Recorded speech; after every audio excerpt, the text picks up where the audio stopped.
আসসালামু আলাইকুম ওয়া রাহমাতুল্লাহি ওয়া বারাকাতুহু। আহমাদুহু ওয়া নুসাল্লি আলা রাসূলিহিল কারীম। আম্মা বাদ। আলহামদুলিল্লাহ।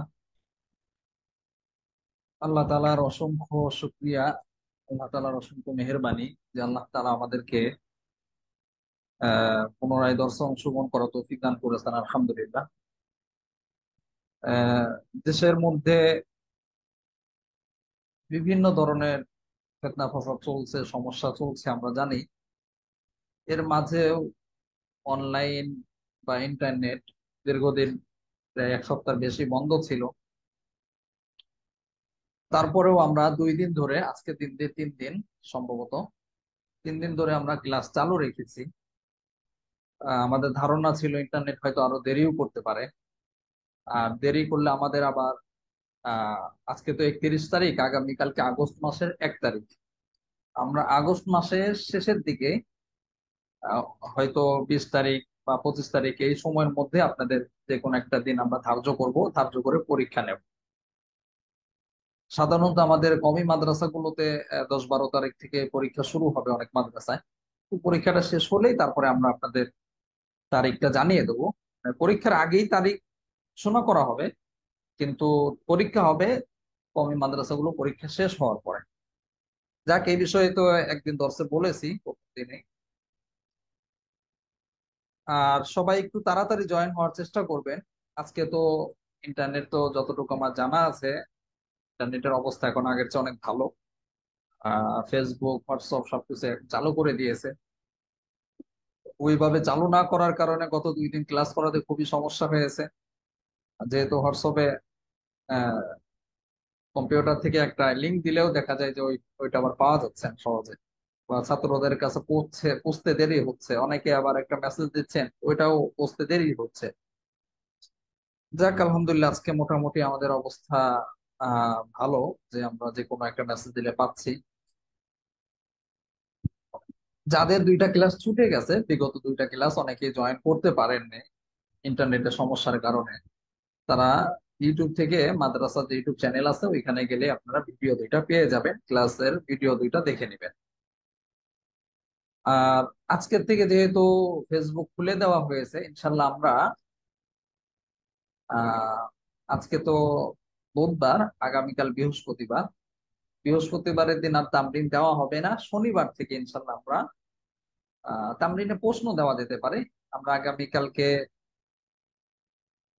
তামরিনে প্রশ্ন দিয়ে দিলাম, আপনারা লিখে জমা দিলেন। অথবা শনিবারের দিনও দেওয়া যেতে পারে, একদিন সময় বাড়িয়ে দেওয়া যেতে পারে, এটা সবচেয়ে ভালো হবে। বৃহস্পতিবার দিন আমরা প্রশ্নটা দিলাম, আপনারা শনিবার রবিবারের দিন লিখে জমা দিয়ে দিলেন, একটু সময় বেশি পেলেন। এর মানে হলো শনিবার থেকে আমাদের তামরিন শুরু হয়ে যাবে। আর আপনাদের যে তামরিনটা 28 নাম্বার যে তামরিনটা আছে, 27 নাম্বার তামরিনটা কিন্তু সম্পাদনা করে প্রকাশ করা হয়েছে ফেসবুকে, কিন্তু আপনাদেরকে লিঙ্কটা দেওয়া হয়নি। এর মাঝে দেশের মধ্যে সমস্যা হয়ে গেছে ইন্টারনেটের, এই জন্য দেওয়া হয়নি। ইনশাল্লাহ আমরা লিঙ্কটা আপনাদের দিয়ে দেবো, ওইখান থেকে ফেসবুক থেকে দেখে নেবেন। সম্পাদনাও করা হয়েছে। হয়তো অনেকেই দেখেছেন 27 নাম্বার যে তামরিনটা ছিল, এটা সম্পাদনা করা হয়েছে। 28 নাম্বার তামরিনটা ইনশাল্লাহ আহ আগামীকালকে সম্পাদনা করে বা শনিবারের দিন সম্পাদনা করে প্রকাশ করা হবে। আর 29 নাম্বার তামরিন যারা এখনো লেখেননি বা জমা দেননি, তারা লিখে জমা দিয়ে দিবেন 29 নাম্বার তামরিন। আজ আজকে দিতে হবে এমন না, চাইলে আপনি আগামীকালকেও দিতে পারেন। তবে চেষ্টা করবেন সবাই আহ শনিবারের আগে আগে জমা দেওয়ার। 29 নাম্বার তামরিনটার কথা বলছি। আচ্ছা, 27 নাম্বার যে তামরিনটা ছিল, আশুরার রোজা কয়টি এবং এর ফজিলত কি? আশুরার রোজা কয়টি রাখতে হবে? কেউ যদি একটি রোজা রাখে তাহলে তার গুনাহ হবে কিনা? আশুরার রোজার কোনো বিশেষ ফজিলত আছে কিনা? এই বিষয়ের উপর একটা তামরিন আপনাদেরকে দেওয়া হয়েছিল। আলহামদুলিল্লাহ, অনেকে লিখেছেন। তো তামরিনের ক্ষেত্রে আমরা অন্যান্য দর্সের মতনই এখানে খুব সংক্ষিপ্ত 2-3 মিনিট আলোচনা করে আমরা আহ মূল দর্সে আমাদের কিতাবে ফিরে যাব। আর সবাই একটু চেষ্টা করবেন আগে আগে ক্লাসে জয়েন করার জন্য, যাতে করে আমরা ঠিক সময়ে ক্লাস শুরু করতে পারি। আশুরা রোজা সাধারণত, যদিও কেউ একটা বলে, কেউ 2টা বলে, মূল কথা হলো বা নির্ভরযোগ্য মত হলো কি, আশুরা রোজা মোট দুইটি, মুহররম মাসের 9 ও 10 তারিখ অথবা 10 ও 11 তারিখ আশুরা রোজা রাখতে হবে। যদিও আশুরা রোজা মূলত কি 10ই মুহররমের রোজাকে বলা হয়, যেটা আমরা দেখেছেন তামলিনে উল্লেখ করা হয়েছে। তবে এর সাথে আরেকটা রোজা মিলিয়ে রাখার ব্যাপারে যেহেতু রাসূল সাল্লাল্লাহু আলাইহি ওয়াসাল্লাম হাদিসের মধ্যে উৎসাহিত করেছেন, যাতে করে তাসাব্বু না হয়ে যায় আহ ইহুদি খ্রিস্টানদের সাথে, এই জন্য আরেকটি রোজা রাখার কথা বলেছেন। আর এটা কি রাখাটা কি হবে, উত্তম হবে।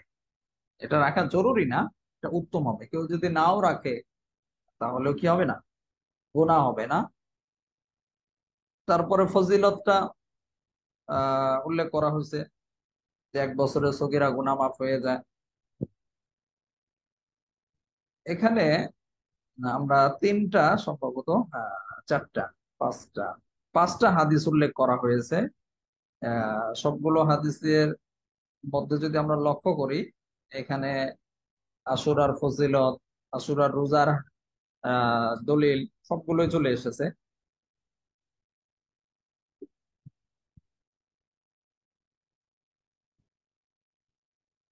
যাক, এভাবে সবাই একটু চেষ্টা করবে এই বিষয়গুলো, যাতে করে আপনার সবগুলো দলিল যেন তামরিনের মধ্যে এসে যায়, এটা সবাই একটু চেষ্টা করবে। আচ্ছা, ঠিক আছে, আর বেশি আলোচনা করার দরকার নেই, যেহেতু এটা মোটামুটি সবারই আপনাদের জানা আছে। সাধারণ মানুষের মধ্যে এটা নিয়ে অনেক কনফিউজ থাকে যে আশুরা রোজা একটা রাখবে না দুইটা রাখবে। তো সাধারণ মানুষের দিকে লক্ষ্য করে আশুরার সময় আপনাদেরকে তামরিনটা দেওয়া হয়েছিল, কিন্তু দুর্ভাগ্যজনক যে আমরা যত সময় তামরিনটা প্রকাশ করতে পারিনি, আপনারাও যত সময় তামরিনটা লিখে দিতে পারেননি, এই জন্য দেরি হয়ে গেছে। এখন তো আশুরা পারি হয়ে গেছে। তারপরও আমাদের যেহেতু সমসাময়িক হতে হবে তামরিন এমন না, আমাদের মূল লক্ষ্য থাকে মানুষের যেগুলো নিয়ে সমস্যা আছে, যেগুলো সমস্যার সম্মুখীন মানুষ হয়, যাতে করে তারা পরবর্তীতেও যেন এর অ্যান্সার পেয়ে যায়, উত্তর পেয়ে যায়। এই জন্য আপনাদেরকে এই সমস্ত তামরিন গুলো দেওয়া হয়ে থাকে।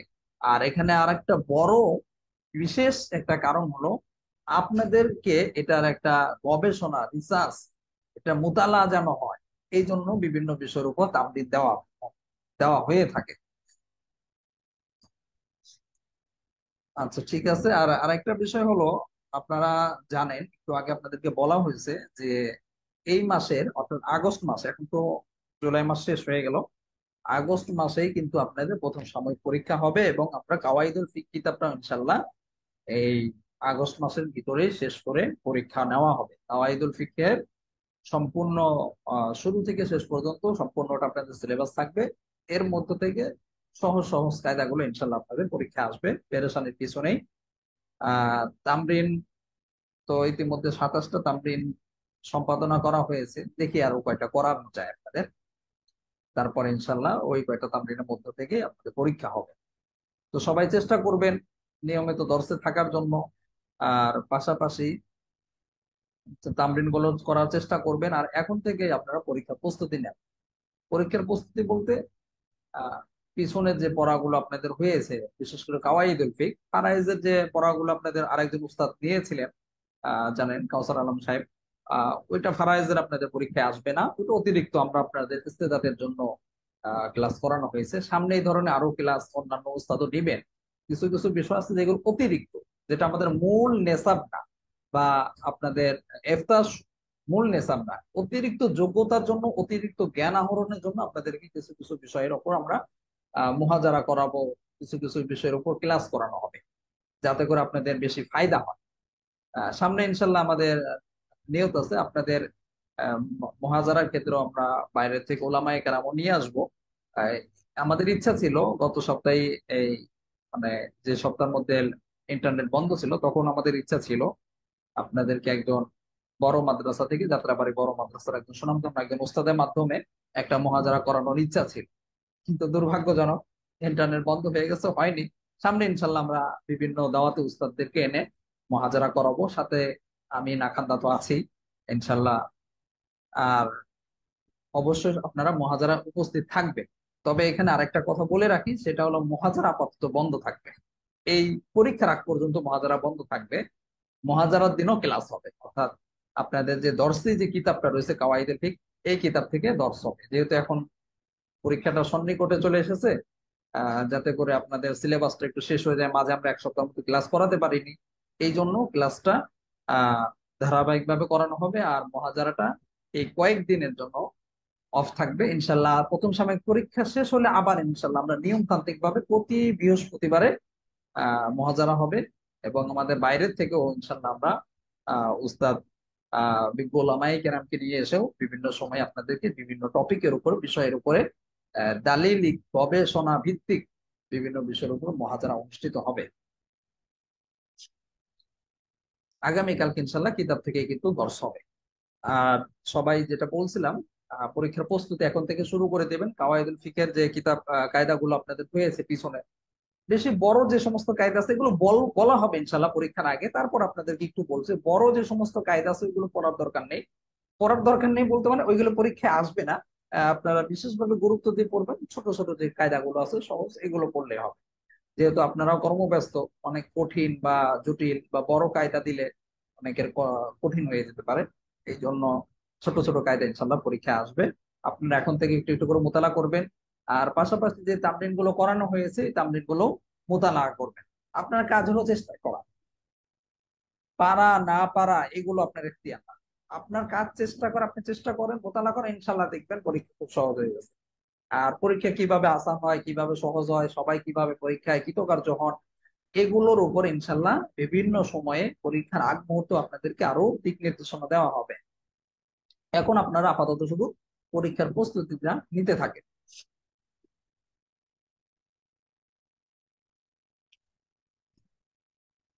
আর কায়দাগুলো কোথা থেকে পড়বেন? কায়দাগুলো আপনারা আহ মাদ্রাসার যে অ্যাপসটা আছে, অ্যাপস থেকে আপনারা ওইখানে সবগুলো কায়দা দেওয়া আছে। তবে একটা কথা মনে রাখতে হবে, ওইখানে কিন্তু সব কায়দা আপনাদের না। সব কায়দা থেকে পরীক্ষা আসবে না, ওইগুলো আমাদের বিগত বছরের ছাত্রদেরও কায়দা, এই তামরিন রয়েছে। অ্যাপস এর মধ্যে তো সব তামরিন আপনাদের না, আগের ছাত্রদেরও তামরিন রয়েছে।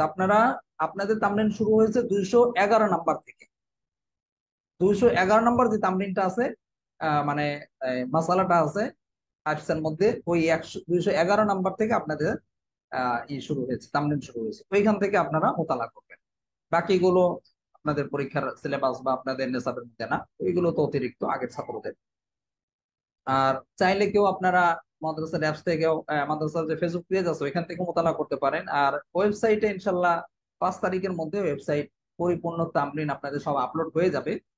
একটু দেরি হচ্ছে যেহেতু বিভিন্ন পিকচার অ্যাড করা হচ্ছে, তারও একটু ওয়েবসাইটে আরো বেশ কিছু কাজ করা হচ্ছে। ইতিমধ্যে 50টা তামরিন আপলোড হয়ে গেছে ওয়েবসাইটে, আরো তামরিন আপলোড করা হচ্ছে।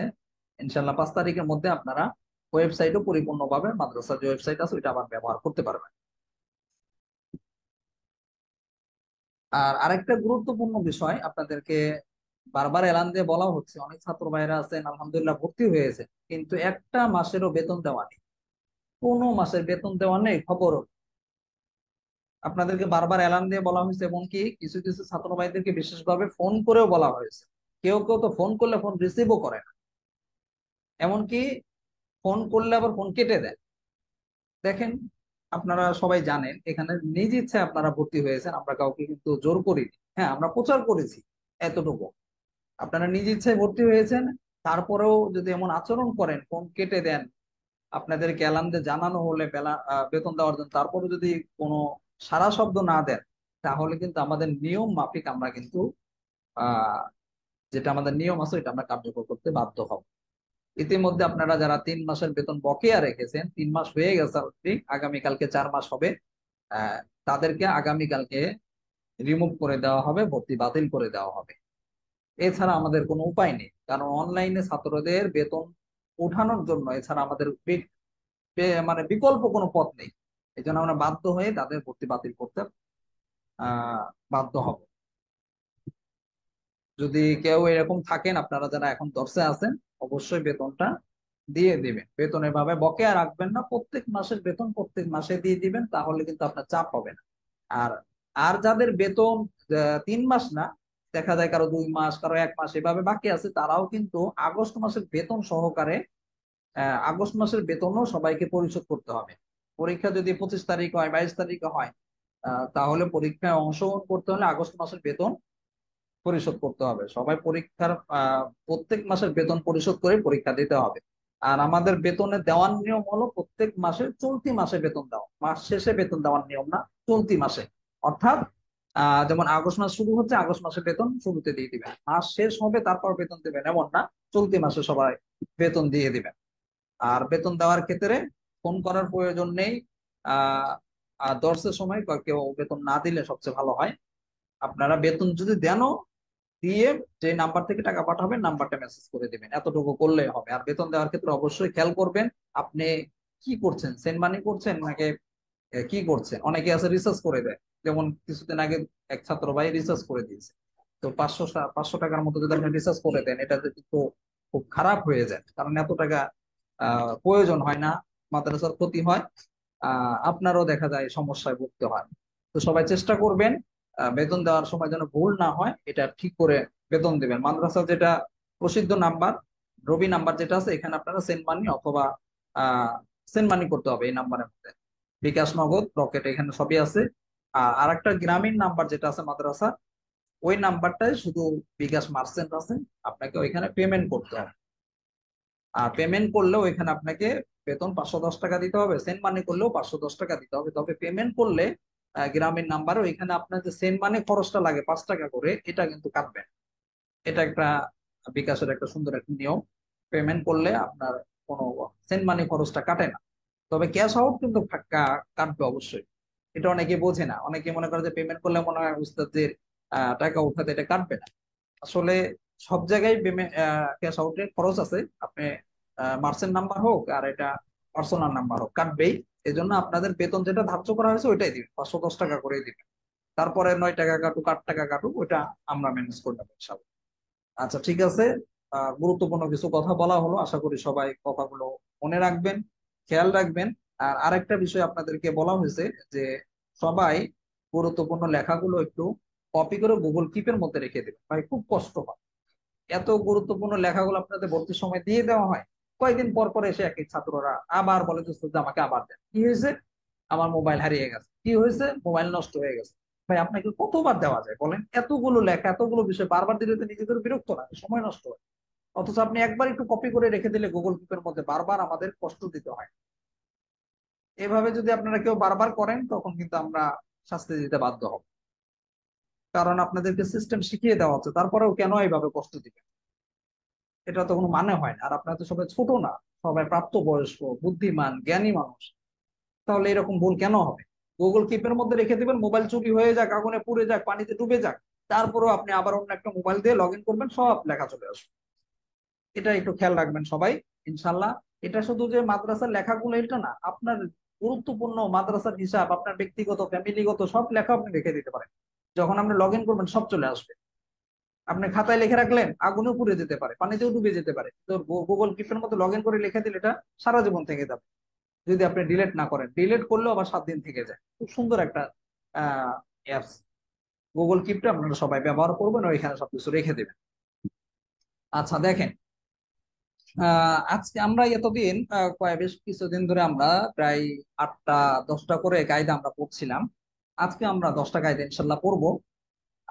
আগামীকাল থেকে, শনিবার থেকে ইনশাল্লাহ আমরা আর একটু কায়দা বাড়াবো, হয়তো 12টা 14টা 15টা করে আমরা কায়দা পড়বো ইনশাল্লাহ। এখন একটু বেশি করে পড়া হবে এই জন্য, কারণ এখন আপনাদের মোটামুটি পিছনের কায়দাগুলো পড়তে পড়তে একটু অভ্যস্ত হয়ে গেছেন। অনেক কায়দা আছে যেগুলো আবার পরবর্তীতে এসেছে, ভিন্ন এবারতে এসেছে, কিন্তু পিছনের কায়দা। এই জন্য এখন থেকে একটু বেশি করে পড়ানো হবে। আজকে আমরা আর বেশি পড়বো না, আজকে 10টায় পড়া হবে। সামনে থেকে হয়তো 14টা 12টা 15টা এরকম করে পড়ানো হবে। তারপরে ইনশাল্লাহ আপনাদেরকে পরীক্ষার খেয়ারও দেওয়া হবে, পরীক্ষার প্রস্তুতির সময় দেওয়া হবে। পরীক্ষার ঘোষণাটাও ইনশাল্লাহ আমরা অচিরেই দিয়ে দেবো। দিতে একটু দেরি করা হচ্ছে এই জন্য, কারণ দেশের অবস্থা তো আপনারা জানেনই সবাই, যে এখনো ছাত্ররা, স্কুল কলেজ ভার্সিটির ছাত্ররা আন্দোলন করে যাচ্ছে, কখন কি হয়ে যায় কিছু বলা যায় না। এই জন্য আগের থেকে আবার আমরা পরীক্ষার এলান দিলাম, তখন আবার পাল্টাতে হলো। যদি এমন হয় সিচুয়েশন বা অবস্থা যদি এরকম হয়, এই জন্য একটু দেরি করা হচ্ছে। আমরা হয়তো অচিরেই, আরো কয়েকদিন পরেই আমরা ইনশাল্লাহ আপনাদের পরীক্ষার দিন তারিখ ঘোষণা করে মাদ্রাসার যে গ্রুপ আছে, ইফতার সাথী গ্রুপ, মাদ্রাসা গ্রুপ, উভয় গ্রুপে আমরা এলান দিয়ে আপনাদেরকে জানিয়ে দেব কবে পরীক্ষা নেওয়া যায়। আর পরীক্ষা আপনাদের 2 দিনই হবে, একদিন হবে প্রথম দিন কাওয়াইদ ফিক, দ্বিতীয় দিন হবে তামরিন পরীক্ষা।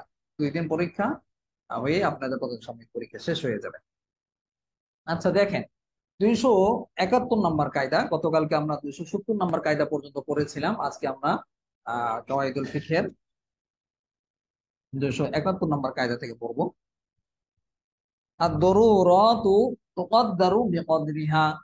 আদ-দরুরাতু তুকাদ্দারু বিকদরিহা। এই কায়দাটি দেখেন, আমরা দেখতে পাচ্ছি শিন নুন রয়েছে, অর্থাৎ আল আসবান নাজায়ের কিতাব থেকে নেওয়া হয়েছে, এই জন্য এখানে মুসান্নিফ আহ সাংকেতিক চিহ্ন হিসেবে বা সূত্র হিসেবে তিনি এখানে নুন, শিন নুন উল্লেখ করেছেন। শিন নুন দ্বারা কি বোঝানো হয়েছে? আল আসবান নাজায়ের কিতাবকে বোঝানো হয়েছে। অর্থটা খেয়াল করেন, প্রয়োজন, প্রয়োজনকে বা জরুরতকে তার জরুরত অনুযায়ী অর্থাৎ প্রয়োজন অনুযায়ী পূরণ করা হবে। বুঝেছেন? জরুরতকে বা প্রয়োজনকে তার প্রয়োজন অনুযায়ী পূরণ করা হবে। অর্থাৎ আহ, প্রয়োজনটা যতটুকু ততটুকুই কি পূরণ করা হবে, অতিরিক্ত পূরণ করার সুযোগ নেই।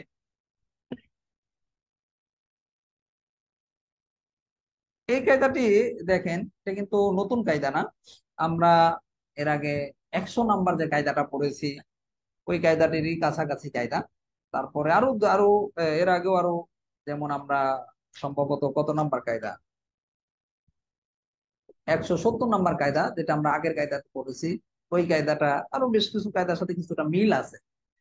এইখানে আমরা সবাই জানি যে যখন মানুষের এরকম খারাপ একটা অবস্থা সৃষ্টি হয়, যেখানে সে অপারগ হয়ে যায়, ওই ক্ষেত্রে তার জন্য হারামও কিন্তু হয়ে যায় কি হালাল হয়ে যায়।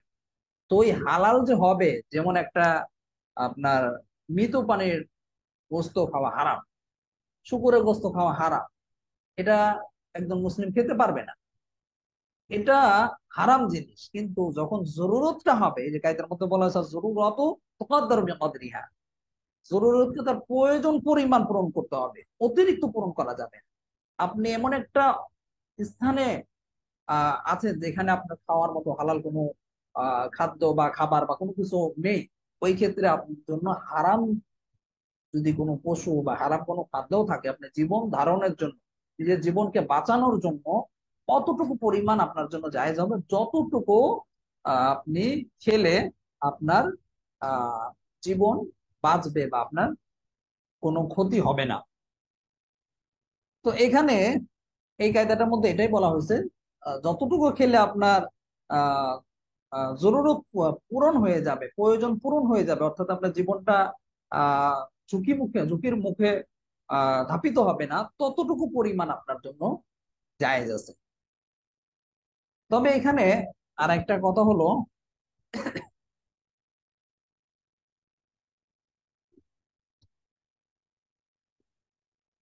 যদি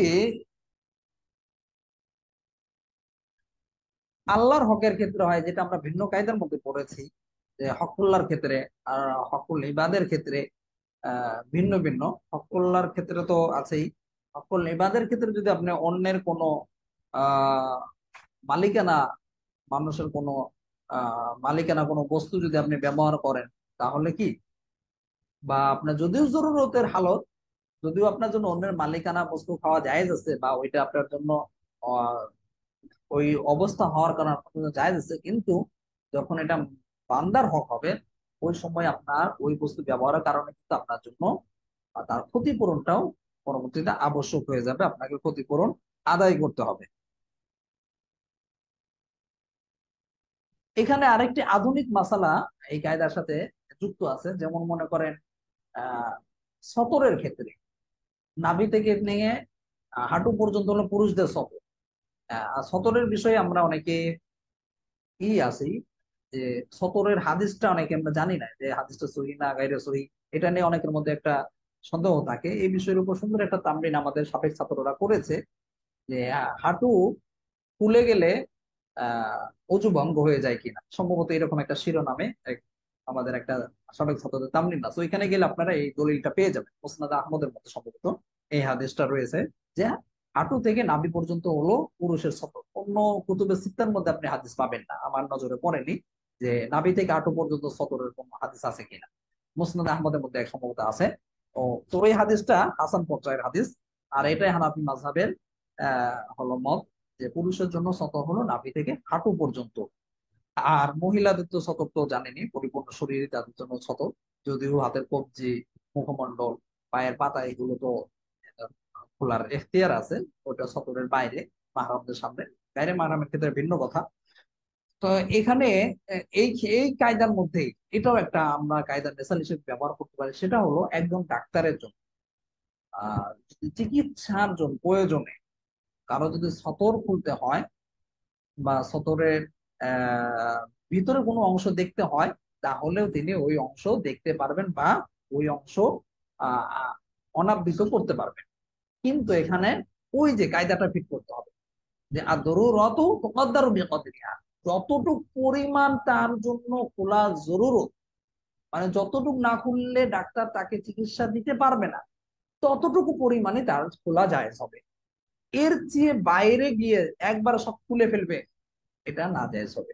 যেমন আপনার সিজারের ক্ষেত্রে কোন কোন ডাক্তার বা কেউ কেউ এরকম থাকে, একবারে যতটুকু প্রয়োজন এতটুকু না করে কোনো নেই, অন্যান্য অংশ খুলে ফেলছে, এটা তার জন্য জায়েজ হবে।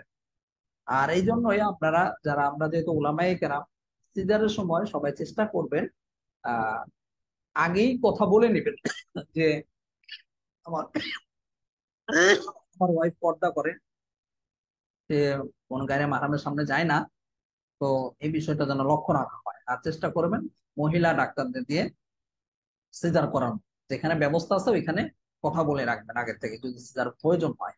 আর যদি ভালো কোনো ডাক্তার থাকে, যেমন ঢাকার মধ্যে আপনার আহ সম্ভবত আদ্দিন হসপিটাল, খিলগাঁও, ওইখানে এইরকম ব্যবস্থা আছে। তারপরে ওই যে চরমুনাইয়ের একটা হসপিটাল আছে, আল কারিম জেনারেল হাসপাতাল, সায়দাবাদে। এই সমস্ত জায়গায় মহিলা ডাক্তারের ব্যবস্থা আছে। আরো যদি এরকম কোনো হসপিটাল থাকে যেখানে পর্দার সাথে ব্যবস্থা আছে, ওই সমস্ত জায়গায় গেলে আলহামদুলিল্লাহ এই সমস্যাটা আর হবে না, সতরের বাইরে গিয়ে খুলে ফেলা। আর মহিলা ডাক্তার হলে তো এই বিষয়টা আরো সহজ হয়ে যায়। যাই হোক, মূল কথাটা হলো আমরা এই কায়দা থেকে জানলাম বা শিখলাম যে জরুরতটা হলো আহ আচ্ছা, ইসলাম ব্যাংক হসপিটালের অবস্থা আমার জানা নেই, মহিলা ডাক্তার আছে কিনা, থাকতেও পারে। তবে আমার বিস্তারিত জানা নেই। তো এই কায়দা থেকে আমরা জানতে পারলাম যে জরুরত পরিমাণ কি, যতটুকু জরুরত ততটুকু প্রয়োজন পরিমাণ পূরণ করতে হবে, এর বাইরে পূরণ করা যাবে না। আচ্ছা, তারপরের কায়দাটা দেখেন, 172 নম্বর কায়দা। আর দমানাতু তাজিবু ইম্মা বিআখযিন আও বিশারতিন ওয়া ইল্লা লাম তাজিব। এই কায়দাটি আমরা দেখতে পাচ্ছি কাপড়া রয়েছে এবং শিন্নুন রয়েছে। কাপড়া দ্বারা কি বোঝায়? উসুলের কারখি। ইমাম ইমাম উসুলের কারখি, উসুলে ইমাম কারখি রহমতুল্লাহ যে কিতাব আছে, এই কিতাবকে বোঝানোর জন্য এখানে ইমাম মুসান্নিফ কাপড়া উল্লেখ করেছেন। তারপরে দেখেন শিন্নুন রয়েছে, শিন্নুন দ্বারা আল আজমান নাজায়ের কিতাবকে বুঝিয়েছেন, এই জন্য এখানে শিন্নুন উল্লেখ করেছে। অর্থাৎ দুইটা কিতাবের মধ্যে এই কায়দাটি রয়েছে। তারপরে অর্থটা খেয়াল করে, জরিমানা আবশ্যক হবে, জরিমানা আর দমানাতু তাজিবু ইম্মা বিআখয, জরিমানা আবশ্যক হবে হয়তো হস্তক্ষেপ করার কারণে, আও বিশারতিন ওয়া ইল্লা লাম তাজিব, অথবা শারতিন কি, চুক্তি বা শর্ত গ্রহণের কারণে, অন্যথায় হবে না। বুঝেছেন কি বলা হলো? দমানাতু তাজিবু ইম্মা বিআখযিন আও বিশারতিন ওয়া ইল্লা লাম তাজিব, জরিমানা আবশ্যক হবে হয়তো হস্তক্ষেপ করার কারণে অথবা আহ শর্ত বা চুক্তি গ্রহণের কারণে, অন্যথায় আবশ্যক হবে না। এখানে যে জমান শব্দটা রয়েছে, দমান, মূলত দমান দ্বারা হলো বোঝানো হয় ধ্বংস হওয়ার বস্তু, ধ্বংস হওয়া বস্তুর মিছিলকে ফিরিয়ে দেওয়া। ধ্বংস হওয়া দমান দ্বারা কি, যে বস্তুটা ধ্বংস হয়ে গেছে, নষ্ট হয়ে গেছে,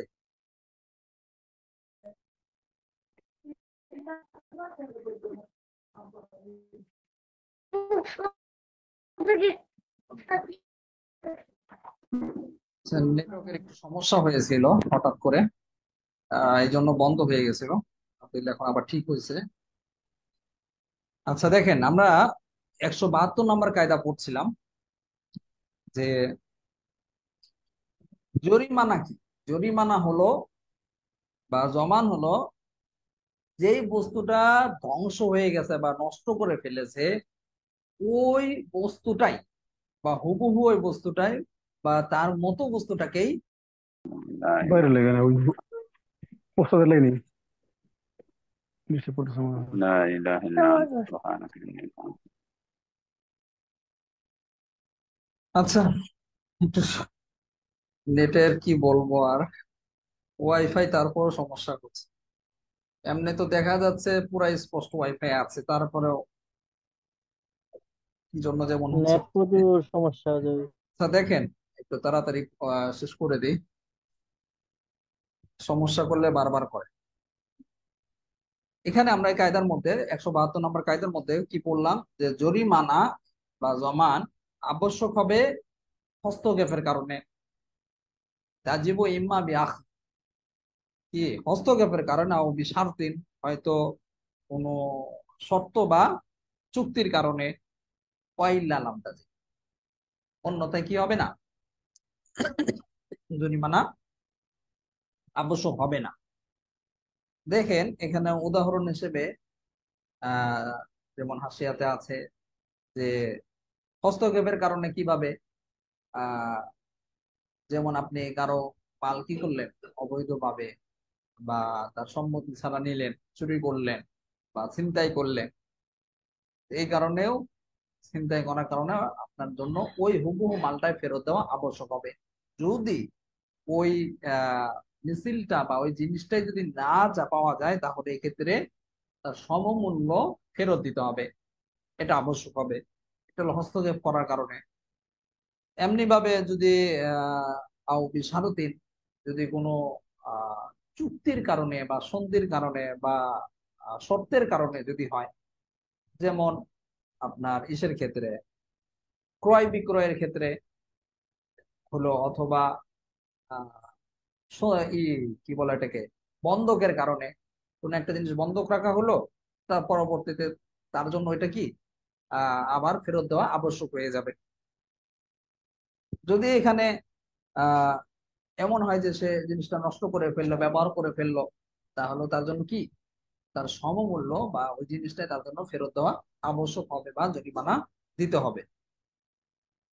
যাই হোক, মূল কথাটা হলো জরিমানাটা হস্তক্ষেপের কারণেও হতে পারে, আবার ওইটা আপনার শর্তের কারণে বা চুক্তির কারণেও হতে পারে। তারপরে কায়দাটা দেখেন, 173 নম্বর কায়দা, দমানুল ফিআলি ইয়াতাআদ্দাদু বিতাআদ্দুদিল ফাইলি ওয়া দমানুল মাহাল্লি লা। কাজের সাথে এই কায়দাটি আমরা দেখতে পাচ্ছি শিন্নুন রয়েছে, অর্থাৎ আল আসবান নাসায়ের কিতাব থেকে নেওয়া হয়েছে, এই জন্য এখানে শিন্নুন উল্লেখ করা হয়েছে। অর্থটা কেন, কাজের সাথে সম্পৃক্ত বা সংশ্লিষ্ট জরিমানা কর্তা একাধিক হওয়ার কারণে একাধিক হবে। কাজের সাথে সংশ্লিষ্ট বা সম্পৃক্ত জরিমানা কর্তা একাধিক হওয়ার কারণে একাধিক হবে। আর স্থানের সাথে সংশ্লিষ্ট জরিমানা একাধিক হওয়ার কারণে একাধিক হবে না। বুঝেছেন? দুইটা জিনিস এখানে বলা হচ্ছে, একটা হলো আহ মূল যে কাজটা, ওই কাজের সাথে সম্পৃক্ত যদি একাধিক ব্যক্তিও থাকে, তারপরেও একাধিক ব্যক্তির জন্যই ওই জরিমানাটা আবশ্যক হবে। আবার ওই কাজটা যদি স্থানের সাথে সম্পৃক্ত হয়, কোনো জায়গার সাথে সম্পৃক্ত হয়, তাহলে এই ক্ষেত্রে যদি একাধিক ব্যক্তিও হয়, তারপরেও একাধিক ব্যক্তির উপরে ওই জরিমানাটা আবশ্যক হবে না।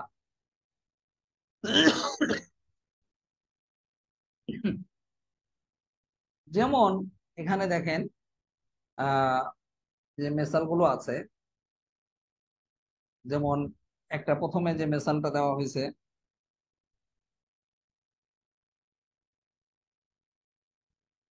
এহরাম বাঁধা অবস্থায়, এহরাম বাঁধা অবস্থায় মুহরিমের জন্য কি সে কিন্তু শিকার করতে পারবে না, তার জন্য শিকার করা এহরাম বাঁধা অবস্থায় নিষিদ্ধ।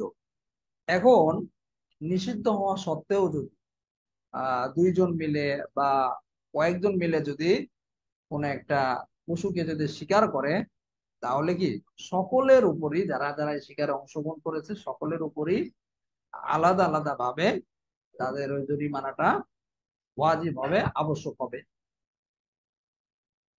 বুঝেছেন? এই কাজের সাথে মুহরিম অর্থাৎ ইহরাম বাঁধা অবস্থায় যদি আহ শিকার করা হয়, কয়েকজন মিলেও যদি করে, একাধিক ব্যক্তিও যদি শিকার করে, তাহলে একাধিক ব্যক্তির উপর জরিমানা আবশ্যক হবে। এমনি ভাবে একই খাবারের ক্ষেত্রে, খাবার একটাই কিন্তু একাধিক ব্যক্তি কি করলো, রোজাদার থাকা অবস্থায় সে ওই খাবার যারা একাধিক ব্যক্তি মিলে ওই খাবার গ্রহণ করলো বা খাবার খেলো, তাহলে সকলের উপরই কাফারাটাও কি হবে, ওয়াজিব হবে এই কাজের কারণে। কারণ আমরা যে কায়দার মধ্যে দেখলাম যে কাজের সাথে সম্পৃক্ত জরিমানাটা একাধিক হওয়ার কারণে একাধিকই হবে।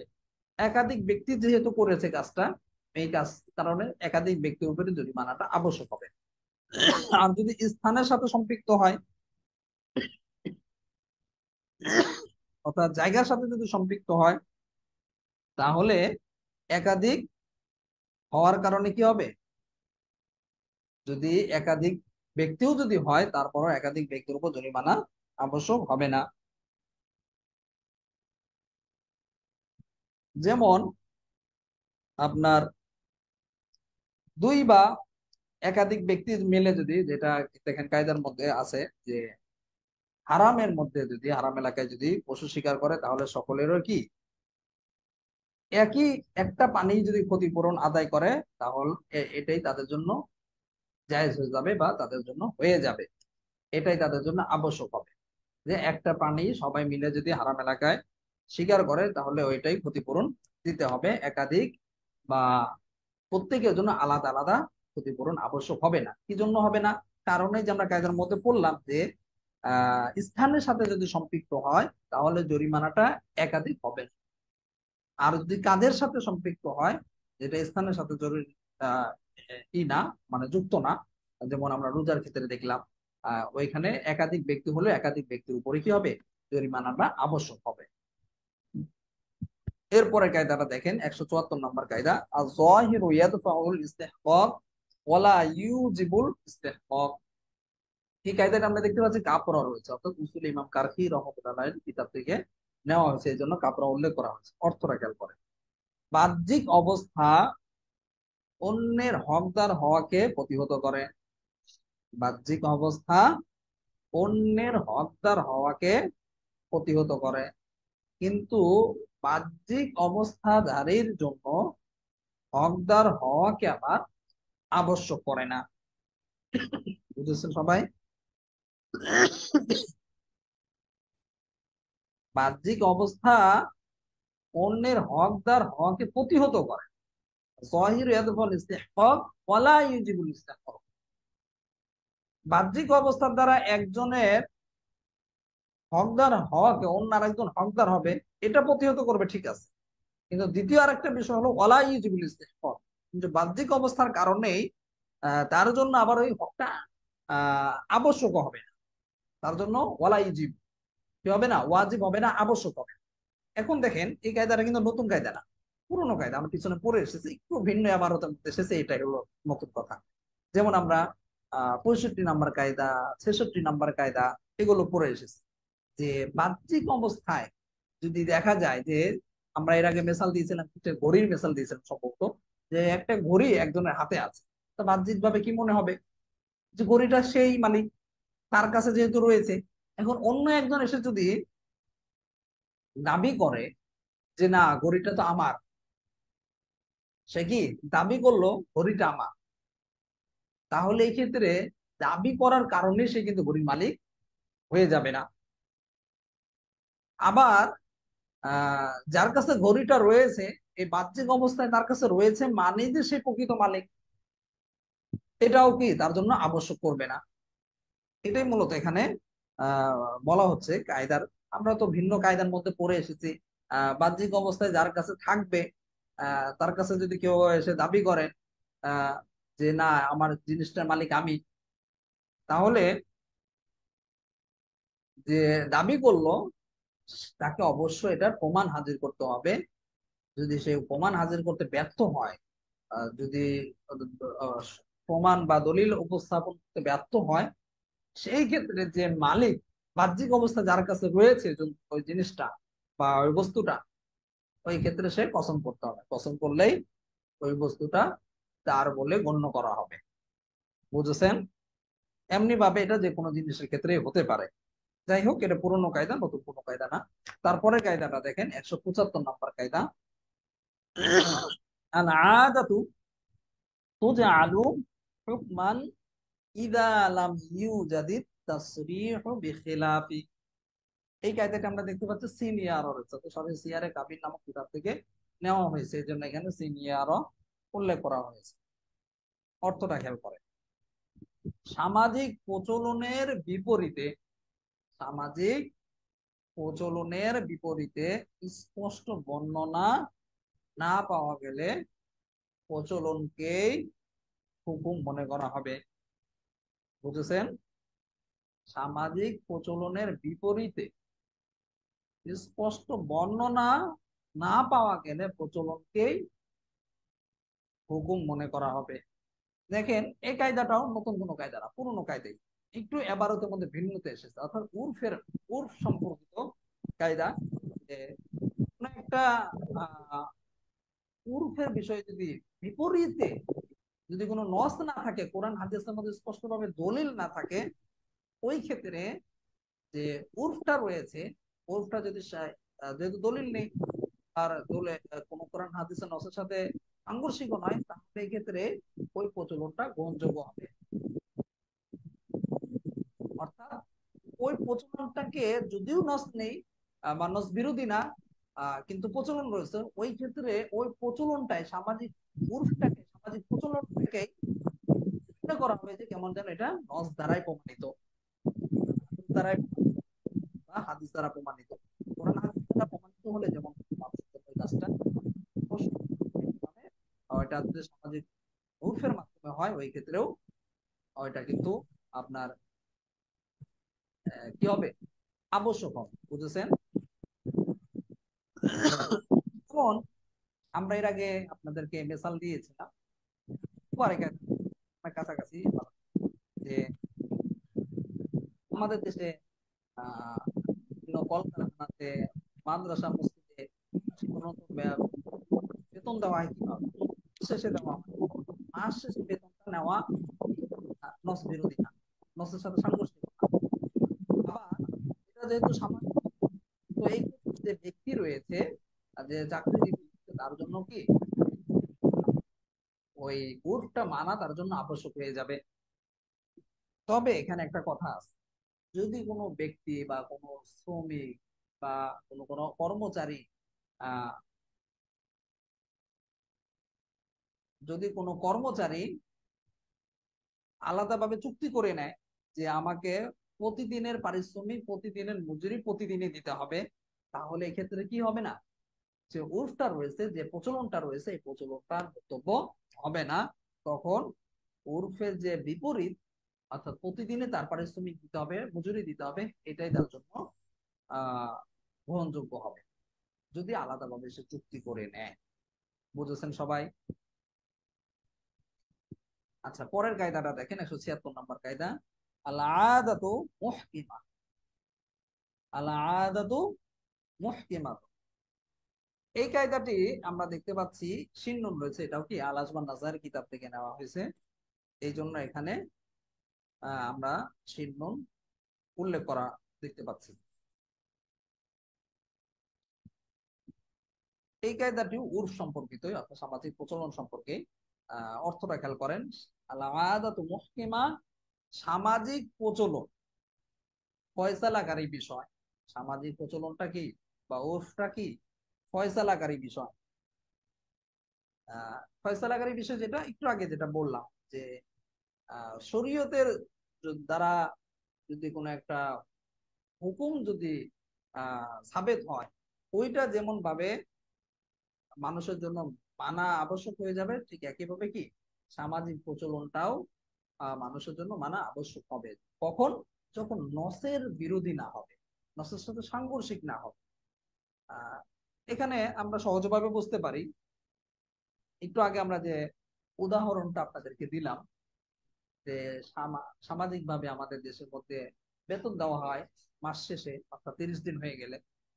এই উল্টা কি কোনো সাংঘর্ষিক, নস বিরোধী না, বা নসের মধ্যে এটা স্পষ্ট ভাবে বলা হয় না যে না দেওয়া যাবে না। সুতরাং এখানে কি এই নিয়মটা মানা সমাজের লোকের জন্য আবশ্যক। এখন এখানে আমাদের সমাজের মধ্যে আহ সমাজের মধ্যে প্রচলিত, কিন্তু এটা নস বিরোধী বা নসের সাথে সাংঘর্ষিক, ওটা যতই প্রচলন থাকুক না কেন ওটা মানা বাধ্য হবে না। যেমন আমাদের সমাজের মধ্যে আমরা দেখতে পাই জেনা, বেবিচার, সুদ, ঘুষ, এগুলো হর হামেশাই হচ্ছে, প্রতিটা ঘরে ঘরে প্রায় হচ্ছে। এই জন্য কি এটা জায়েজ হয়ে যাবে? না। এই উর্ফটা ভাই সামাজিক প্রচলনটা ফয়সালাকারী হবে না। লাগাদাতুল মুহকিমা, এটা কি ফয়সালাকারী বিষয় হবে না, যদিও সমাজের মধ্যে যতই প্রচলন থাকুক না কেন। এখানে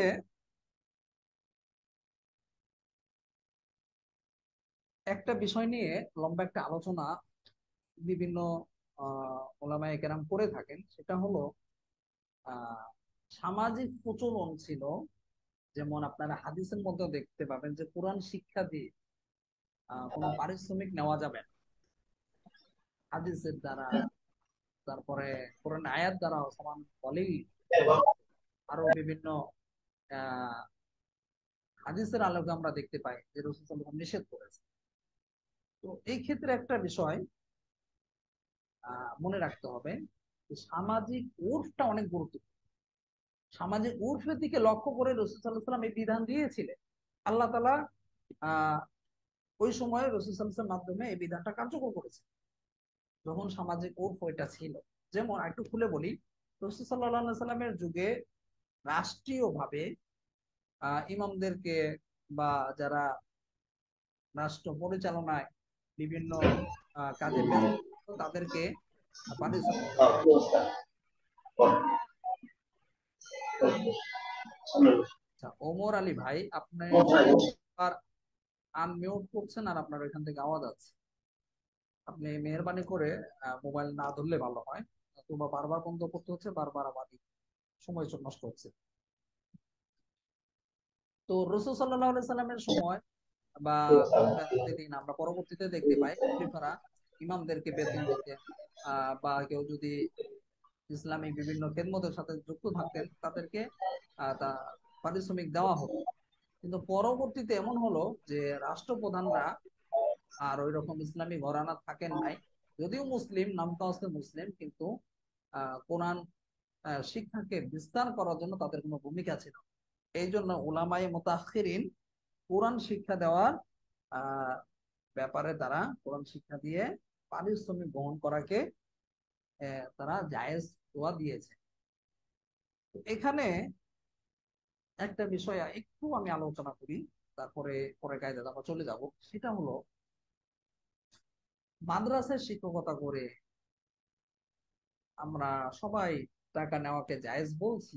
এটা ইসলামকে জিন্দা রাখার জন্য, ইসলামের খাতিরে, শরীয়তের খাতিরে, শরীয়তের উপকারের দিকে লক্ষ্য করে, এখানে বিশেষভাবে জরুরত হওয়ার কারণে, যেটা আমরা এর আগেও কায়দার মধ্যে পড়ে এসেছি, বিশেষ হালতে, জরুরতের হালতে হারামও কি হয়ে যায়, হালাল হয়ে যায়।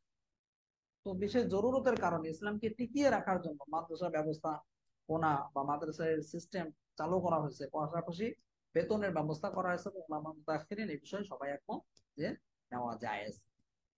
তবে এই ক্ষেত্রে দেখেন, আমার আমার ব্যক্তিগত মতামত, আমি এটা ফতোয়া বলছি না, কিছু কিছু কথা আছে উস্তাদরা ব্যক্তিগত মতামত বলে, এটা আপনারা ফতোয়া হিসেবে নেবেন না, এটা আপনাদের সাথে আপনি আমাদের ব্যক্তিগতভাবে আলোচনা, যে একজন বক্তা যদি ওয়াজ করে টাকা নেয়, অনেকে এটা খারাপ নজরে দেখে, তারপরে সে যদি চুক্তি করে তাহলে খারাপ নজরে দেখে। কিন্তু আমার কাছে, বা আপনি যদি একটু গবেষণা করেন, রিসার্চ করেন, কোরআন শিক্ষা দেওয়া আর ওয়াজ করা দুটার মধ্যে তেমন ডিফারেন্স নেই। ধরতে গেলে হাদিসের দিকে লক্ষ্য করে, কোরআনে আয়াতের দিকে লক্ষ্য করলে মাদ্রাসার শিক্ষকতা করে এটা বেশি নিকটে নাজায়েজ হওয়া, যেটা ওয়াজ মাহফিলটা একটু দূরে, কারণ এখানে কোরআন হাদিসের ভিত্তিতে কথা বলা হয়, ওয়াজ করা হয়, সরাসরি কোরআন হাদিস পড়ানো হয় এমন না। কিন্তু মাদ্রাসা শিক্ষকতা সরাসরি কোরআন হাদিস পড়ানো হচ্ছে, এর বিনিময়ে টাকা নেওয়া হচ্ছে, তাহলে এটা তো সব আরো বেশি নাজায়েজ হওয়ার কথা যদি এটা নাজায়েজ হয়। এখন আপনারা বলতে পারেন চুক্তি করা কিভাবে জায়েজ হয় উস্তাদ, যেটা তো বাধ্য করা হচ্ছে। দেখেন, চুক্তি না করে এবং একদম টাকা না নেওয়াটাই বেটার, এটা উত্তম, এটা ওলামায়ে কেরাম সবাই এখন না নেওয়াটাই বেটার।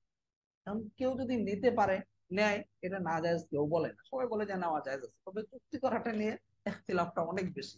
তবে এখানে আমি যতটুকু রিসার্চ করেছি দেখেছি, যারা চুক্তি করে অনেকে আছে ভালো বক্তা হওয়ার কারণে, ভালো ওয়াজ করার কারণে, মানুষও পাগল, তার সময় নেই, একদিন সময় আছে, না আমাকে দুইটা মাহফিল এক জায়গায় আছে, বলে আমাদেরও একটা মাহফিল আপনার এখানে করতে হবে, আরেকজন করে চাপাচাপি। তো এইরকম তো অনেক মানুষ আছে, সবাইকে তো আর দেওয়া সম্ভব না। ওই ক্ষেত্রে দেখা যায় কেউ কেউ বলে যে আপনাকে আমরা হেলিকপ্টারে নিয়ে যাবো, তাও আপনি আমাদের এখানে আসেন, সকালে একটা করবেন আর একটা ওই জায়গায় গিয়ে করে, তাহলে জনগণই বাধ্য করছে, জনগণের পিরাপি দিতে তারপরে একটা সময় গিয়ে চুক্তি করতে বাধ্য হয়। এখানে আরেকটা কথা বলি, সেটা হলো কি, যে মাহফিলের বক্তাদেরকে অনেক সময় যদি একটু বলে না যায়, 1,000 টাকা দিচ্ছে, 500 টাকা দিচ্ছে, যেটা তার গাড়ি ভাড়া হচ্ছে না। অথচ সে ঢাকা থেকে অথবা অন্য কোনো জেলা থেকে গেলে তার গাড়ি ভাড়া দিয়ে খাওয়া দাওয়া দিয়ে কয়েক হাজার টাকা খরচ হয়ে যাচ্ছে। চুক্তি না করার কারণে, কথা না বলার কারণে এইভাবে কাউকে কাউকে বেইজ্জতি করে। এমনও তো হয়েছে, এর আগে একজন এক বক্তা, সম্ভবত আপনারা দেখেছেন ফেসবুকে ভাইরাল হয়েছে, 2 টাকার নোট দিয়ে দিছে চিঠির খামের মধ্যে। 2 টাকার নোট 20টা 50টা দিলে কয় টাকা হবে বলেন? তো এই জন্য আমার কাছে মনে হয় এগুলো নিয়ে বাড়াবাড়ি করা উচিত না। ঠিক একইভাবে ইমামতির ক্ষেত্রেও টাকা নিয়ে চুক্তি করলে এটা আমরা খারাপ নজরে দেখি না, কিন্তু যখন একজন হাফেজ সাহেব তারাবি পড়িয়ে টাকা নিবে, এটা নিয়ে খুব কথা কাটাকাটি, না এটা না জায়েজ, ভাই এটা না জায়েজ। এখন বলতে পারেন যে উলামায়ে কেরাম বলছেন না জায়েজ, এটা সরাসরি কোরআনের সাথে, এটা তো ইসলামের জন্য বা একামতে দিনের জন্য এটা তো এতটা জরুরি না, এই জন্য না জায়েজ বলছেন। কিন্তু দেখেন, এতটা জরুরি না ঠিক আছে, কিন্তু অনেকের জন্য জরুরি ভাই। অনেক হাফেজ সাহেব আছে এতি অসহায়, তার কোনো বিকল্প অবস্থা নেই, সে হাফেজ হেফজ ইমামতির বদলতে, তারাবি পড়ানোর বদলতে সে কিছু টাকা পাবে, এই টাকাটাতে পরে রোজার পরে গিয়ে সে ভর্তি হবে মাদ্রাসায়, সারা বছর সে ফিটা দিবে। এখানে আমরা সরাসরি নাজায়েজ বলে দিচ্ছি, নাজায়েজ বলে এমন কঠোর বক্তব্য রমজান আসলেই কোনো কোনো ওলামায়ে কেরাম কঠোর ভাবে নিষিদ্ধ করে। এখানে কোরআনের সাথে সম্পৃক্ত, ওই মাদ্রাসা শিক্ষকতা কোরআনের সাথে সম্পৃক্ত, ওয়াজের মাহফিল আপনি যে বক্তা ওয়াজ করছেন ওইটা কোরআনের সাথে সম্পৃক্ত। হ্যাঁ, কোনোটা একটু বেশি জরুরি, কোনোটা একটু কম জরুরি, তো এ নিয়ে এত কঠোরতা করা, যেটা ওলামায়ে মুতাআখিরিনের মধ্যে ইখতিলাফ। তবে আমার কাছে যেটা বেটার মনে হয়, সাধারণত যারা দেখবেন গায়রে হাফেজ, তারাই তারাবি হাদিয়া নেওয়াকে নাজায়েজ বিভিন্ন কথা বলে এটার বিরোধিতা করে। যারা হাফেজ সাহেব দেখবেন তারা কম করে, কারণ তারা বোঝে যে কত কষ্ট একজন হাফেজ হতে। যাই হোক, এটা ভিন্ন বিষয়। এখন আপনারা বলতে পারেন উস্তাদি তাহলে কি তারাবির হাদিয়া নেওয়া এটাকে জায়েজ হবে? আসলে দেখেন, অধিকাংশ উলামায়ে কেরাম এটাকে নাজায়েজ বলছেন, তবে আমার মনে হয় কি এটাকে নাজায়েজ বলছেন ঠিক আছে, তবে এই ক্ষেত্রে একটু আপনারা করতে পারেন, হিলা বা একটু বাহানা, এরকম ঘুরিয়ে নেওয়া, যেটা আমি মাঝে মধ্যে আপনাদেরকে বলি, দর্শক ঘুরিয়ে নিলে জায়েজ হয়ে যাবে। ঘুরিয়ে নিলে কিভাবে জায়েজ হয়ে যাবে, সেটা হলো একজন হাফেজ সাহেবের জন্য সে তাকে যাতায়াত ভাড়াটা, এটা উলামায়ে কেরাম বলেন জায়েজ, যদি কেউ যাতায়াত ভাড়া দেয় এটা জায়েজ। তো যাতায়াত ভাড়া দেওয়া যেহেতু জায়েজ, সে এত কষ্ট করে এসেছে, তাকে পারিশ্রমিক বাবদ আপনি দিচ্ছেন না, যাতায়াত ভাড়াটা দিচ্ছেন, তো যাতায়াত ভাড়াটাই দেন। এখন বলতে পারেন যে উস্তাদ জি, যাতায়াত ভাড়া তো আর 20-30 হাজার 40 হাজার না, তাহলে তাকে যাতায়াত ভাড়া 20-30 হাজার টাকা দিলে এটা তো তার ইমানের জন্য বা পড়ানোর কারণেই দেওয়া হচ্ছে। তাহলে এখানে কেন এত টাকা? দেখেন, আমি চাই যে আপনি ঘুরিয়ে নেন মাসালা, বা একটু ঘুরিয়ে নিলে জায়েজ। কিভাবে? যে আপনি বললেন বা কমিটিরা বললো, কমিটির সদস্যদের একটু বিচক্ষণ হতে হবে যে হাফেজ সাহেব, আপনি তো কোরআনের হাফেজ, আপনি তো অনেক ভাগ্যবান, আল্লাহ তাআলা আপনাকে অনেক সম্মান দিয়েছে, মর্যাদা দিয়েছে। তো আপনি, আপনার বাসা তো অমুক জেলাতে, আপনি চাইলে তো বাসে যেতে পারেন। তো আপনাকে আমরা সম্মান জানানোর জন্য, আপনার মর্যাদাকে বৃদ্ধি করানোর জন্য, আমরা আপনাকে যথাযথ মূল্যায়ন করার জন্য আমরা আপনাকে এই যে 50,000 টাকা দিলাম, আপনি একটা হেলিকপ্টার দিয়ে চলে যেতে পারেন। হেলিকপ্টারের ভাড়াটা আপনাকে আমরা দিয়ে দিলাম সম্মান সূচক। আপনি হেলিকপ্টারে করে বাড়িতে যান, আপনি একজন হাফেজ সাহেব মানুষ, আপনাকে সম্মান করে আমরা দিলাম। এখন কথা হল, এটাও তো যাতায়াতের ভাড়ায় দেওয়া হবে। এখন সে হেলিকপ্টারে যাবে না বিমানে যাবে না বাসে যাবে, এটা তার এখতিয়ার। কিন্তু এটা যাতায়াত ভাড়া হয়েছে কিনা, সেভাবে দিলে জায়েজ হবে। বুঝেছেন? একটু ঘুরিয়ে হলো, এভাবে সম্পূর্ণ জায়েজ, এতে কোনো সমস্যা নেই। এখন আরেকটা কথা বলি, আপনারা না, আজকে একটা ভিডিও আপলোড দেওয়া হয়েছে গত আমার ব্যক্তিগত ইউটিউব চ্যানেলে। ছাত্র হেফজ শেষ করেছে, তাকে আমরা কিছু হাদিয়া দিয়েছি। প্রায় 2-3 হাজার টাকা মতো খরচ হয়েছে সব মিলে। আপনারা হয়তো দেখছেন ভিডিওটা, না দেখলে দেখবেন।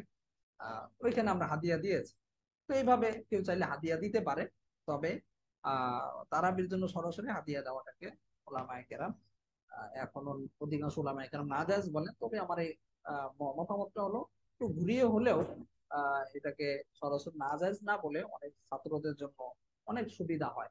আর এটা যেহেতু আমরা উলামায়ে মুতাআখিরিন কোরআনের সাথে সম্পৃক্ত বিভিন্ন বিষয়কে জায়েজ বলছেন, এটাকেও আমরা একটু ছাড় দিলে বা এত কঠোরতা না করলে অনেকের জন্য এটা উপকার হবে, যেটা আমরা ভাড়ার মাধ্যমে আমি একটু আগে বললাম। ওইভাবে আপনারা চাইলে দিতে পারেন। যাই হোক, আমরা এই কায়দার মধ্যে যেটা আলোচনার মূল টপিকটা ছিল আয়াদাতু মুহকিমা, সামাজিক প্রচলন ফয়সালাকারী বিষয়। সামাজিক প্রচলনটা কি? ফয়সালাকারী বিষয়। সামাজিক প্রচলনের মধ্যে একটা সময় কোরআনের সরাসরি কোরআনের শিক্ষা দিয়ে টাকা পয়সা নেওয়া বা পারিশ্রমিক নেওয়া এটা নাজায়েজ ছিল। কি জন্য ছিল? কারণ ওই সময় বাইতুল মাল থেকে বা সরকারের পক্ষ থেকে, রাষ্ট্রপ্রধানের পক্ষ থেকে তাকে সবকিছু আলাদা ভরণ পোষণের দায়িত্ব দেওয়া ছিল। এই জন্য এটা না, কিন্তু সুযোগটা এই জন্য। আচ্ছা আলী ভাই, আপনি কি কিছু বুঝতে পারছেন না? বারবার আপনি আনমিউট করছেন আর সবাইকে কষ্ট দিচ্ছেন। তো বোঝার চেষ্টা করেন, আপনি মোবাইল ধরেন না ভাই, না ধরে হাতটা একটু গুটিয়ে রাখেন, তাহলে আর আওয়াজ আসবে না। আচ্ছা দেখেন, 177 নম্বর কায়দা, আল আদাতু মু'তাবারাতুন ফি তাকয়ীদি মুতলাকিল কালাম। আল আদাতু মু'তাবারাতুন ফি তাকয়ীদি মুতলাকিল কালাম। এই কায়দাটা আমরা সিনিয়র, অর্থাৎ তার সিয়ারের কাবিন নামক কিতাব থেকে নেওয়া হয়েছে, এখানে সিনিয়র উল্লেখ করা হয়েছে।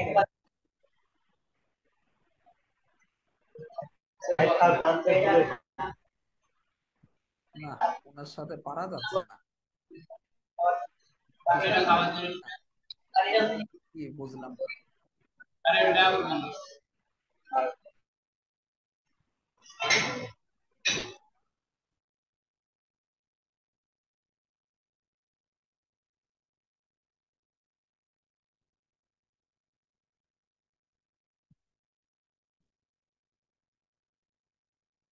বারবার মিউট করে দেওয়া হচ্ছে, বারবার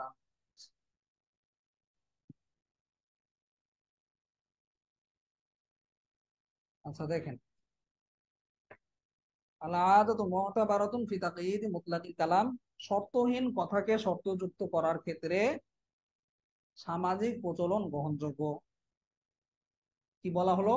ভালো করে খেয়াল করে, আল আদাতু মু'তাবারাতুন ফি তাকয়ীদি মুতলাকিল কালাম, শর্তহীন কথাকে আহ শর্তহীন কথাকে শর্তযুক্ত করার ক্ষেত্রে সামাজিক প্রচলন গ্রহণযোগ্য। বুঝেছেন? শর্তহীন কথাকে শর্তযুক্ত করার ক্ষেত্রে সামাজিক প্রচলন গ্রহণযোগ্য। যেমন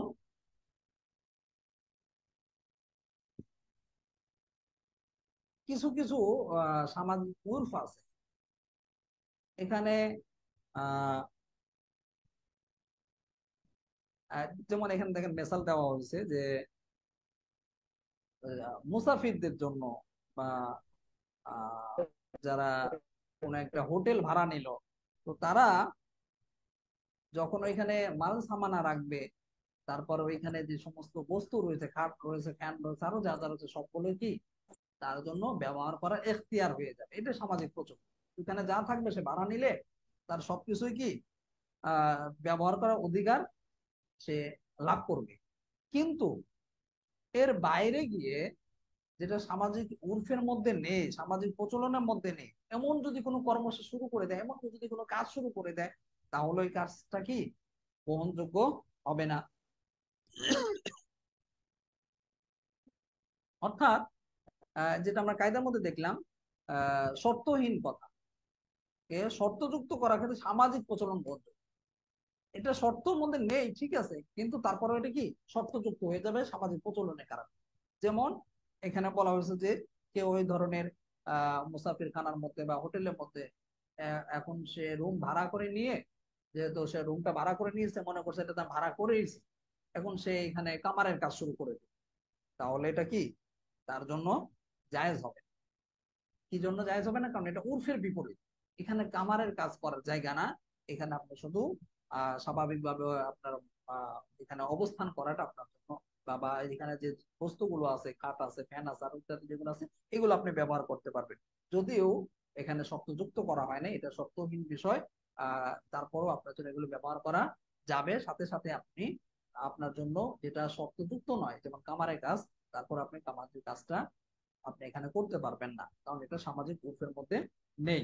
তারপরে কায়দাটা দেখেন, 178 নম্বর কায়দা, আল আরিদু ইদার তাফা মা বাকাই হুকমিল আসলি জুইলা কাআল্লাম তাকুন। আল আরিদু ইদার তাফা মা বাকাই হুকমিল আসলি জুইলা কাআল্লাম ইয়াকুন। এই কায়দাটি আমরা দেখতে পাচ্ছি নুন রয়েছে, অর্থাৎ তাসিস নাজরি নামক কিতাব থেকে নেওয়া হয়েছে, যেখানে এই জন্য এখানে নুন উল্লেখ করা হয়েছে।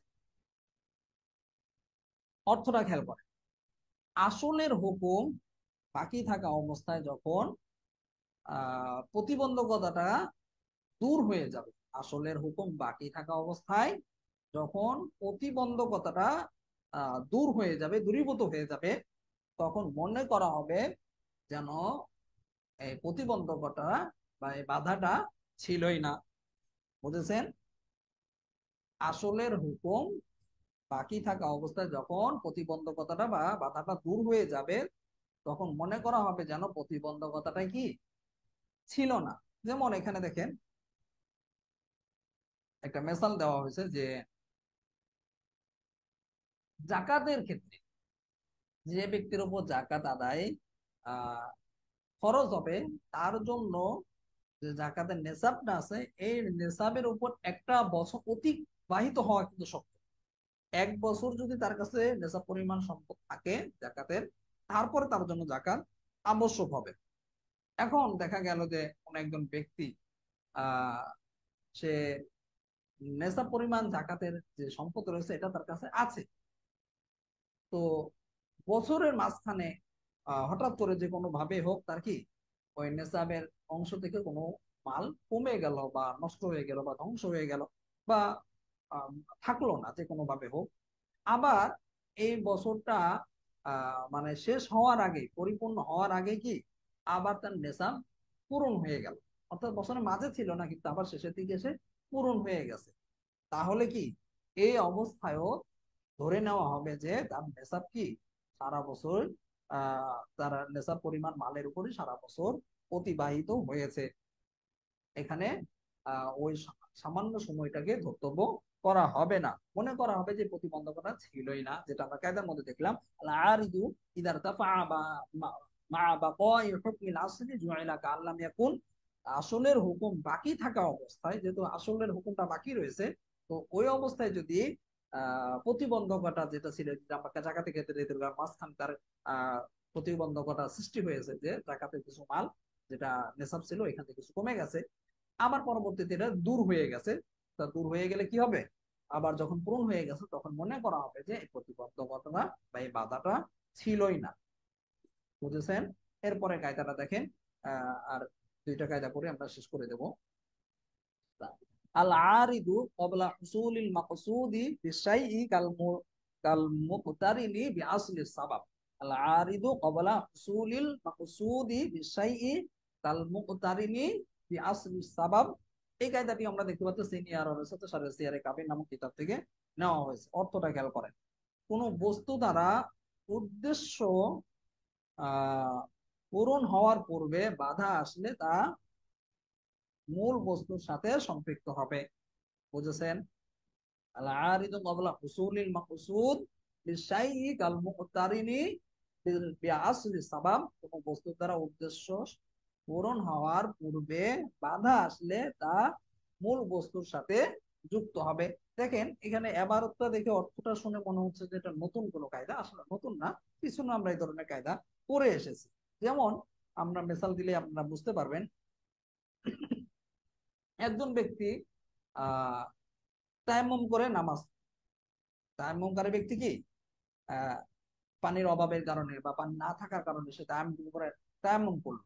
এখন পরবর্তীতে যখন আহ তার আবার কি হলো, পানি পাওয়া গেল, ওজুর পানির ব্যবস্থা যখন হয়ে গেল, তখন কি নামাজের মধ্যেও যদি থাকে তারপরেও তার কি অপবিত্রতার যে অবস্থাটা ছিল এই অবস্থাটা আবার ফিরে আসবে। এর মানে হলো কি, তাকে এখন ওজু করেই নামাজ আদায় করতে হবে, অথবা তার নামাজ আদায় হবে না।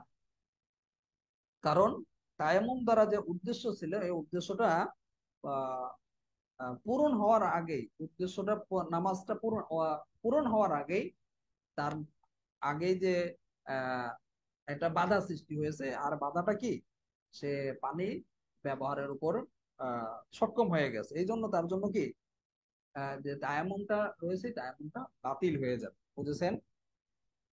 আমরা কায়দার মধ্যে দেখলাম আল আরিদু ক্বাবলা হুসুলিল মাকসুদ বিশাইই কাল মুকতারিন বিআসলি সাবাব। কোন বস্তু দ্বারা উদ্দেশ্য সাধন হওয়ার পূর্বে বাধা আসলে, যেমন আমরা তায়াম্মুমের ক্ষেত্রে দেখতে পাই, যদি পানি ব্যবহারে সে সক্ষম হয়ে যায়, এই যে আর মাঝে যদি তার নামাজের মধ্যে থাকে, নামাজের মধ্যেও যদি এরকম পানি ব্যবহারে তায়াম্মুমকারী ব্যক্তি সক্ষম হয়ে যায়, তাহলে ওই ক্ষেত্রে তার বাধা আসলো, বাধা আসলেও মূল বস্তুর সাথে যুক্ত হয়ে যাবে, অর্থাৎ তার অপবিত্র অবস্থাটা আগে ছিল, এই যে মূল অবস্থাটা এই অবস্থার সাথে মিলে যাবে, অর্থাৎ সে অপবিত্র হয়ে যাবে। তখন তাকে অবশ্যই পানি ব্যবহার করে, অর্থাৎ পানির মাধ্যমে অজু করে তাকে নামাজ আদায় করতে হবে। এমনি যদি সে তায়াম্মুম অবস্থায় যে নামাজ আদায় করে নেয়, তখন তার নামাজ সহি হবে না। এরপরে কায়দাটা দেখেন, 180 নম্বর কায়দা, আল আম্মু কতইয়ুন কাল খাসি ইউজিবুল হুকমা ফিমা ইয়াতানাওয়ালুহু কতআ। এই কায়দাটা আমরা দেখতে পাচ্ছি র রয়েছে, র দ্বারা কি বোঝানো হয়, মানারুল উসুল কিতাবকে বোঝানো হয়েছে। অর্থটা খেয়াল করেন, আম লফজ, আল আম্মু কতইয়ুন কাল খাসি, আম লফজ অধীনস্থ সকল কিছুকে, সকল কিছুতে কি হুকুম আবশ্যক করার ক্ষেত্রে, ইউজিবুল হুকমা ফিমা ইয়াতানাওয়ালুহু কতআ, হুকুম আবশ্যক করার ক্ষেত্রে আম খাসের মতোই অকাট্য বা শক্তিশালী। বুঝেছেন? আম লফজ, আম শব্দ, আম লফজ অধীনস্থ সকল কিছুতে হুকুম আবশ্যক করার ক্ষেত্রে আম খাসের মতোই অকাট্য বা শক্তিশালী। অর্থাৎ এখানে বলা হচ্ছে যে, এখানে মূল কথাটা বোঝেন, আম আগে কাকে বলা হয়? আম মূলত বলা হয় এমন একটা শব্দকে বা কিংবা এমন একটা বাক্যকে, যেটা কি অর্থগতভাবে তার যে অংশ রয়েছে, শাখা পোশাক রয়েছে, আফরাদ রয়েছে, এগুলো সবগুলোকে কি করে নেয়, অন্তর্ভুক্ত করে নেয়। তো আমের ক্ষেত্রে খাস যেমন ভাবে শক্তিশালী হয়, অকাট্য হয়, ঠিক একইভাবে আমও তার আফরাদকে, তার যে অংশ রয়েছে এগুলোকে কি করে নেয়, বিশেষভাবে অন্তর্ভুক্ত করে নেয়।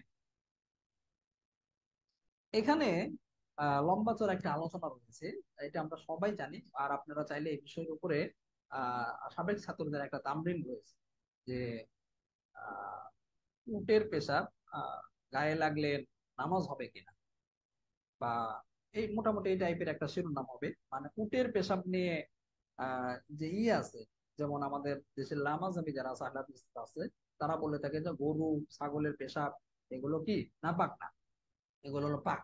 এ নিয়ে কিন্তু একটা ইখতিলাফ আছে, বড় ধরনের ইখতিলাফ আছে। এটা সুন্দর একটা তামরিন আপনারা পেয়ে যাবেন আগের ছাত্রদের। দালিলিক ভাবে খুব অল্প কথার মধ্যে অল্প বা সুন্দর ভাবে এটা উপস্থাপন করা হয়েছে। তো এখানে এটাই মূলত দলিল, বা এটাই মূল হচ্ছে আমাদের মেসাল এই কায়দার ক্ষেত্রে, যে আমও আম লফজ কি করে দেয়, অধীনস্থ সকল কিছুকেই সে খাসের মতোই অকাট্য বা শক্তিশালী করে থাকে। এখানে আমাদের মূল দলিলটা হলো যেটা উলামায়ে আহনাফের মতে, যে উটের পেশাবের যে হাদিসটা আছে, যেটা আমরা জানি যে সহিহ বুখারীর 5781 নাম্বার হাদিস। এখানে রাসূল সাল্লাল্লাহু আলাইহি সাল্লামের আহ, কিছু ব্যক্তিদেরকে তাদেরকে উটের পেশাবের তারপরে তাদের দুধ খাওয়ার পরামর্শ দিয়েছিলেন, উটের পেশাব এবং দুধ খাওয়ার পরামর্শ দিয়েছিলেন।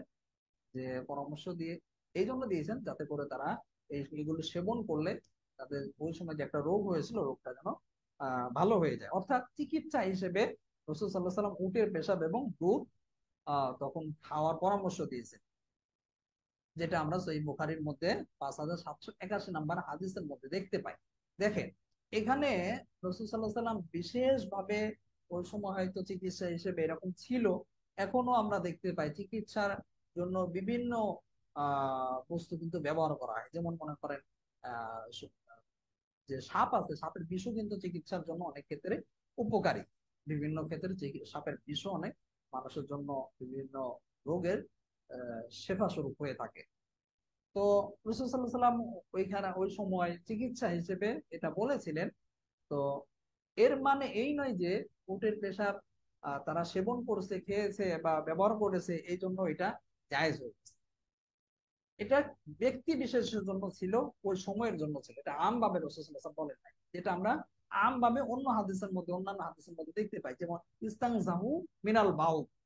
রাসূল সাল্লাল্লাহু আলাইহি ওয়াসাল্লাম বিভিন্ন জায়গায় বিভিন্ন হাদিসের মধ্যে, সহিহ হাদিসের মধ্যে পেশাব থেকে পরহেজ করতে বলেছে। এখানে পেশাব থেকে পরহেজ করতে বলেছে।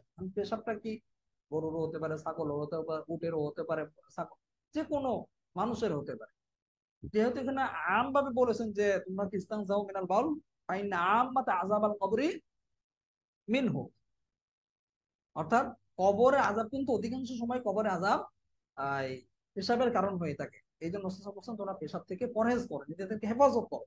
এখন পেশাব যেহেতু আম একটা শব্দ, আম শব্দ হলেও এখানে খাসের মতো শক্তিশালী হবে, অকাট্য হবে, যেটা আমরা এই কায়দার মধ্যে বলা হয়েছে আল আম মুকতাইয়ুন কাল খাসি ইউজিবুল হুকমা ফিমা ইয়াতানাওয়ালু।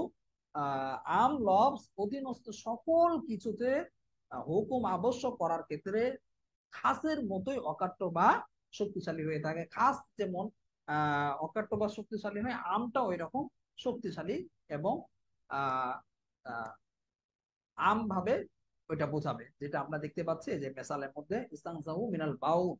এখানে পেশাব দ্বারা আহ সকল পেশাবকে বোঝানো হবে। এটা গরুর পেশাব হোক ওইটাও নাপাক হবে, ছাগলের পেশাব হোক, উটের পেশাব হোক ওইটাও নাপাক হবে। কিন্তু ওই যে আহ বুখারীর মধ্যে আছে 5781 নাম্বার হাদিসের মধ্যে আছে যে রাসূল সাল্লাল্লাহু আলাইহি ওয়াসাল্লাম ওয়াইনা গোত্রের মধ্যে যে বলেছিলেন, পেশাব ব্যবহার করতে বলেছিলেন, এবং উটের দুধ ব্যবহার করতে বলেছিলেন, খেতে বলেছিলেন।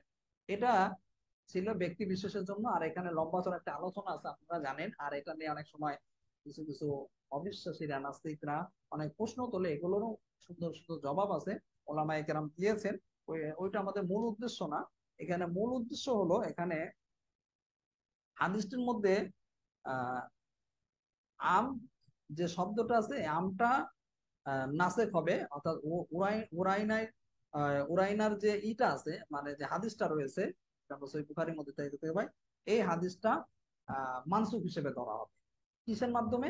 ওই যে ইসলাম জামিনাল বাউল নাসেখের মাধ্যমে, এই হাদিসের মাধ্যমে কুরাইনা গোত্রের হাদিসটাকে মানসুখ ধরা হবে, ধরে আহ আমরা ওই হাদিসের উপরে আমল করবো, ইস্তানজাউ মিনাল বাউলের উপর, অর্থাৎ সকল পেশাবি নাপাক হিসেবে ধর্তব্য হবে, যেটা আমরা আরো অসংখ্য হাদিসের মাধ্যমে বুঝতে পারি। আচ্ছা ঠিক আছে, আজকে এই পর্যন্তই থাক। তো সময় বেশি হয়ে গেল নেটের সমস্যার কারণে। ইনশাল্লাহ আগামীকালকে আমরা 181 নাম্বার কায়দা থেকে পড়বো। আল্লাহ তালা আমাদেরকে আমল করার তৌফিক দান করুক। আর সবাই একটু তাড়াতাড়ি ক্লাসে জয়েন হওয়ার চেষ্টা করুক, যাতে করে আমরা তাড়াতাড়ি ক্লাস শুরু করতে পারি। সুবহানাল্লাহি বিহামদিহি, সুবহানাল্লাহি ওয়া বিহামদিহি, আশহাদু আন লা ইলাহা ইল্লা আনতা, আস্তাগফিরুকা ওয়া আতুবু ইলাইক। আসসালামু আলাইকুম ওয়া রাহমাতুল্লাহি